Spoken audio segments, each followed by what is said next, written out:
আমরা সকল স্কুল এবং কলেজে ভর্তি বাণিজ্য বন্ধ করব এবং যুব সমাজ যারা রয়েছে তারা বিভিন্ন জায়গায় মাদকাসক্তের ছোবলে আক্রান্ত হচ্ছে। আমরা এখানে ঢাকা ৮-এ মাদকাসক্ত যারা রয়েছে তাদের পুনর্বাসন কেন্দ্র করব এবং মাদক সমস্যার সমাধান করব। ঢাকা ৮-এ কেউ মাদক নিবেও না, দিবেও না, সব মাদকের সিন্ডিকেট আমরা ইনশাল্লাহ ভেঙে দিব।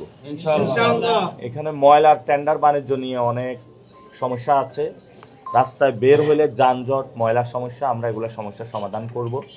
বয়োজ্যেষ্ঠ যারা রয়েছেন তাদের জন্য পার্কের ব্যবস্থা করব, বাচ্চাদের জন্য খেলাধুলার জায়গা রেডি করব আমরা। এবং এখানে হকার বা ছিন্নমূল যারা রয়েছেন তাদেরকে আমরা রেজিস্ট্রেশনের আওতায় নিয়ে আসব, লাইসেন্স দিব।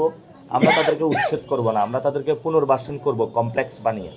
এবং আপনারা জানেন ঢাকা ৮-এ অনেকগুলো শিক্ষা প্রতিষ্ঠান রয়েছে, বুয়েট, মেডিকেল, ঢাকা ইউনিভার্সিটি।